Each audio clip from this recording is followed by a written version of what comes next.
Hello everyone. Today we are going to discuss the advantages of using different types of predatory insects as biological control agents for the control of aphids. As you know that aphids are one of the most damaging pests of many vegetables, row crops, fruits and ornamental plants. You also know that there are several types of natural enemies of insect pests are present in the nature. These natural enemies may include predatory insects like ladybugs, green lacewings, praying mantis, and spined sting bugs. These insects are called predatory insects because they directly munch on their insect hosts like aphids and complete their life cycle by remaining outside of their host body. There are four most common and commercially available predatory insects such as ladybugs, green lacewings, praying mantis, and spined soldier bug or sting bug used for the control of aphids. But first we will see what types of damages are caused by aphids to crops. Aphids generally cause direct and indirect damages to their host plants. In case of direct damages, aphids directly feed by sucking cell sap from succulent plant parts like leaves, buds, flowers, twigs, stems, small fruits, pods, etc. Aphids generally use their sucking type of mouthparts to suck cell sap from the leaves or other plant parts, and that causes symptoms like yellowing and curling of leaves, stunted plant growth, and yield loss. In case of indirect damages, aphids secrete honeydew-like substances on the leaf surfaces, and these honeydew-like substances promotes the growth of black sooty mold, and that affects the process of photosynthesis. Because of that, plants lose their ability to make their own food, and that affects the growth of plants. While feeding, aphids also transmit different kinds of viruses from one plant to other plant. These viruses can cause symptoms like yellowing and curling of leaves and eventually loss in yield. To avoid yield losses, aphids need to be controlled either by using chemical pesticides or biological control agents. However, chemical pesticides are not recommended to control aphids because their detrimental effects on the human health and environment. Therefore, we have to use easily available biological control agents like predatory insects. But today we will see what are the advantages of using only predatory ladybugs as a biological control agents for the control of aphids. Ladybugs, also called ladybird beetles, are active predators of aphids and other soft-bodied pests like mealybugs, mites, and scale insects.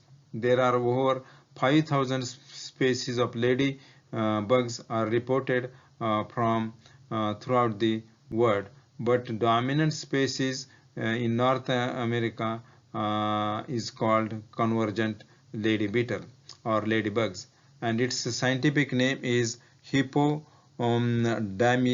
convergens, and it belongs to order Coleoptera and family Coccinellidae.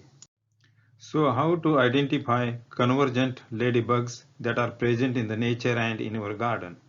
As stated before, there are four developmental stages present in the life cycle of ladybugs. These four stages include adults, eggs, larvae, and pupae, and they are very easy to identify. As shown in the photograph, adults are hemispherical in shape, orange to red in color, with few to 13 black spots on their front wings.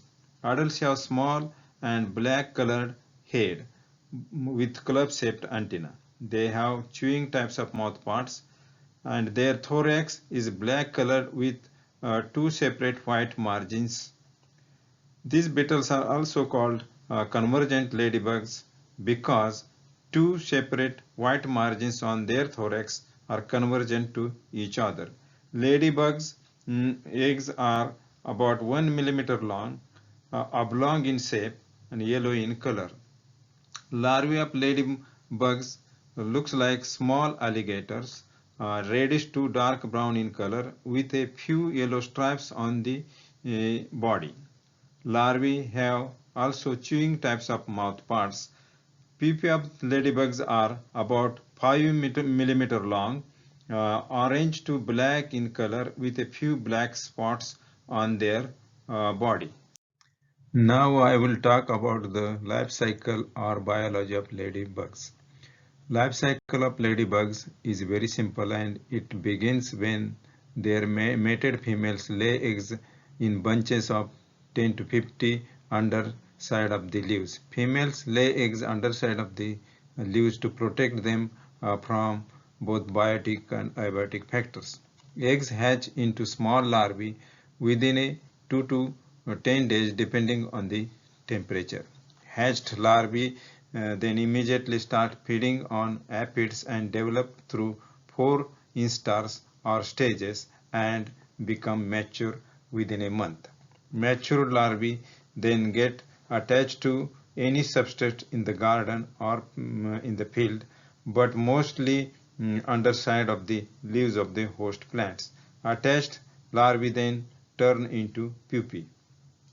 Adult starts developing inside the pupae and emerge as young adults within 2 to 4 weeks, depending on the environmental conditions. Young adults then start feeding on aphids and mature within a few days and start mating, and life cycle continues.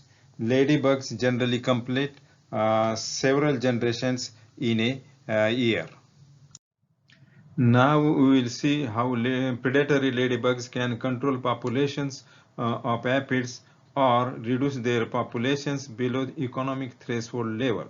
It is well-known fact that ladybugs are very active and effective predators of aphids. Both adults and larvae can voraciously feed on all the stages of aphids. It has been demonstrated that a single larva of ladybug after hatching from an egg until its maturity can eat over 400 aphids, whereas adults can eat over pupa until its mating.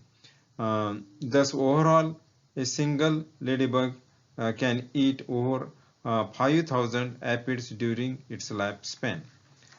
Therefore, 1,500 ladybugs can be enough to eliminate the population of aphids when they are released per 900 square foot area in the greenhouses or gardens. Now I will talk about when and how to release predatory ladybugs in the aphid-infested greenhouses, gardens or fields. Adults of ladybugs are generally shipped in a cloth bag. Upon arrival, immediately release ladybugs at dusk near to the watered plants that are heavily infested with aphids. Adults will fly actively and find aphid colonies where they will start feeding on aphids. If it is not possible to release ladybugs upon their arrival, they can be stored in a refrigerator at 38 Fahrenheit for 2 to 3 days, and then they can be released. For the effective control of aphids, release 1,500 adults of ladybugs per 900 square foot area. So what are the advantages of using predatory ladybugs for the biological control of aphids in the greenhouses, gardens or fields? Ladybugs are very active and effective predators of aphids because they can move quickly and find aphid colonies in the aphid-infested areas and start munching on them. Ladybugs can reproduce continuously as long as they have enough food to survive. In addition to aphids, they can also eat and control the populations of other soft-bodied pests like mealybugs, mites and scale insects. Ladybugs can be easily released in the aphid infested areas. They are safe to handle. They are not harmful to plants, workers, pets, wildlife, and the environment. Unlike pesticides, they do not leave any toxic residues on the produce, and therefore produce is safe to eat any time after its harvesting. Visit bugsforgrowers.com to gain practical knowledge about organic growing, insect pest control practice that does not harm plants, people, or pets. To read blogs on biological control of insect pests of different crops, animals, and honeybee hives. Thank you for watching. Please comment, like, share, and subscribe. Look for next video on biological control of aphids using predatory green lacewings.